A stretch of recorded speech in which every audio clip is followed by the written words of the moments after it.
Cina adalah raksasa industri. Hal ini terlihat dari kebutuhan energinya yang begitu besar. Konsumsi energinya mencapai seperempat dari pasokan energi dunia, sekitar 35% lebih banyak dibandingkan Amerika Serikat setiap tahun. Dan selama ini, Cina sangat bergantung pada bahan bakar fosil, dan ini tentu menimbulkan masalah polusi.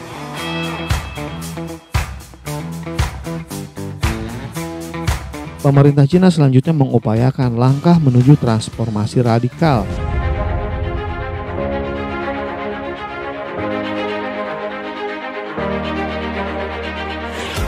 为推动实现碳达峰、碳中和目标，中国将陆续发布重点领域和行业碳达峰实施方案和一系列支撑保障措施，构建起碳达峰、碳中和1+N政策体系。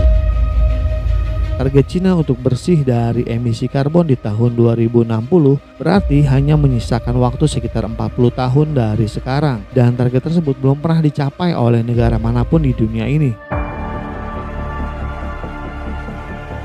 Pada tahun 1990, PDB Cina hanya 6% dari Amerika Serikat dan penggunaan energinya hanya 34%. Tetapi reformasi ekonomi pada tahun 80 dan tahun 90-an, Cina memulai proses privatisasi industri dan membuka perdagangan ke seluruh dunia.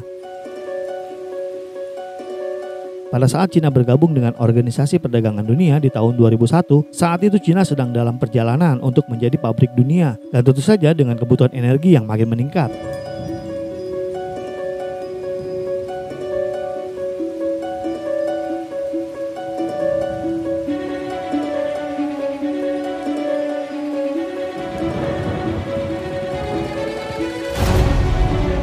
Dan sejak itu Beijing sering menghadapi hari berkabut akibat emisi yang ditimbulkan. Selain menimbulkan dampak lingkungan yang buruk, Cina juga harus mengeluarkan biaya yang tinggi untuk impor bahan bakar fosil. Dan Cina pun sering diliputi pemadaman listrik bergiliran sepanjang waktu akibat dari kekurangan listrik, di mana di 20 provinsi Cina diberlakukan pembatasan listrik.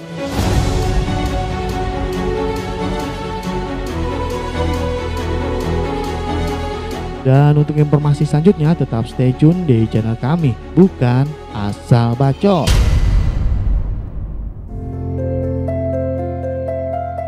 Di daerah Qinghai di bagian Cina Barat adalah daerah dengan tingkat kepadatan penduduk yang rendah. Cina telah membangun fasilitas yang tersebar di area seluas 600 km persegi dan ini seukuran Singapura. Di sini dibangun bendungan air, pembangkit listrik tenaga surya yang besar dan juga pembangkit listrik tenaga angin. Dan fasilitas ini menghasilkan hampir 20 gigawatt energi listrik dan ini cukup untuk memenuhi kebutuhan listrik Israel diumpamakan.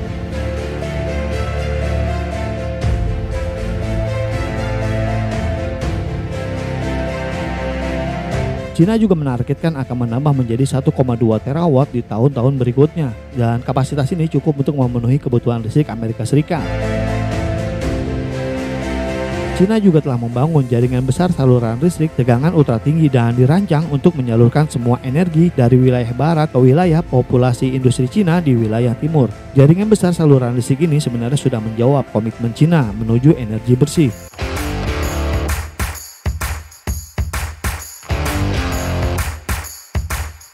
Cina juga menerapkan teknologi baru untuk penyaluran listrik ini dan hanya 2 negara di dunia yang menggunakan sistem instalasi ini, yaitu Cina dan Brazil.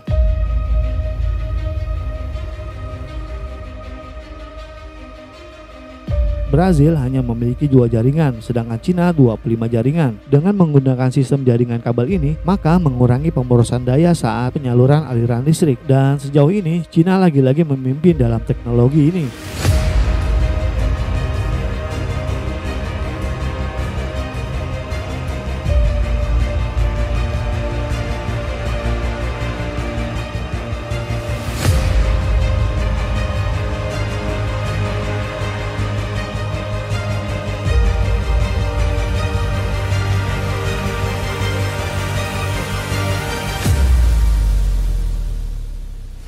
Cina saat ini juga sedang berjuang dengan industri pembangkit listrik nuklirnya.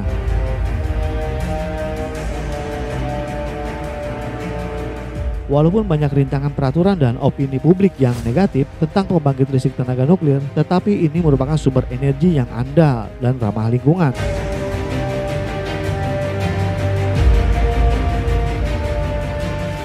Cina berencana membangun 150 reaktor nuklir baru dalam kurun waktu 15 tahun ke depan, dan ini lebih banyak dibandingkan jumlah reaktor nuklir yang ada di dunia saat ini, yaitu 126 reaktor nuklir.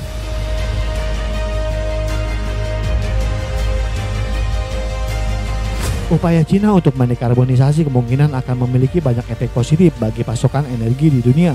Saat ini saja dunia sangat ketergantungan dengan Cina untuk pasokan besar polisilikon di dunia yang merupakan bahan utama dalam pembuatan panel surya.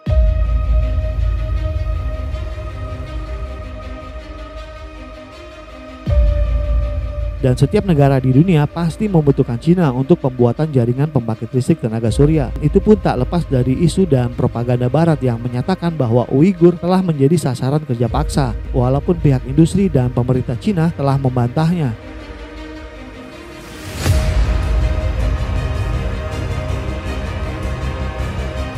Bahkan Barat juga mengkhawatirkan atas dominasi Cina atas bahan yang dibutuhkan untuk pembuatan baterai besi litium seperti kobalt, mineral langka yang diproduksi terutama di Republik Rakyat Kongo, di mana Cina telah membeli sebagian besar pasokannya. Teknologi Cina dalam pemrosesan logam ini menjadi bahan kimia yang selanjutnya menjadi bahan utama baterai listrik, telah menjadikan Cina melampaui golongan semua negara-negara di dunia.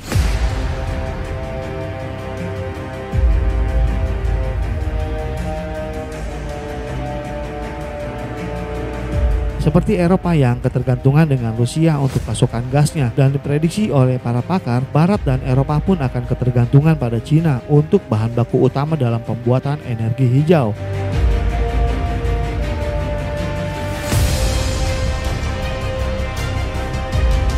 Cina sekali lagi telah memimpin dalam energi terbarukan dengan mendominasi teknologi ini dan bahan baku utamanya. Inovasi yang sangat luar biasa ini telah melampaui prediksi siapapun.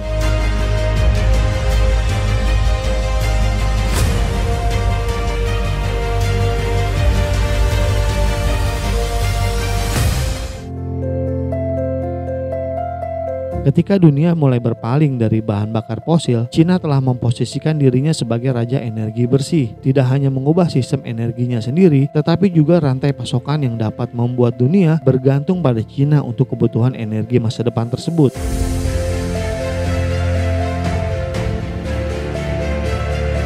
Nah, demikianlah ulasan kami kali ini. Semoga ulasan ini dapat memberikan manfaat dan edukasi buat kita semua. Terima kasih dan sampai jumpa di episode selanjutnya.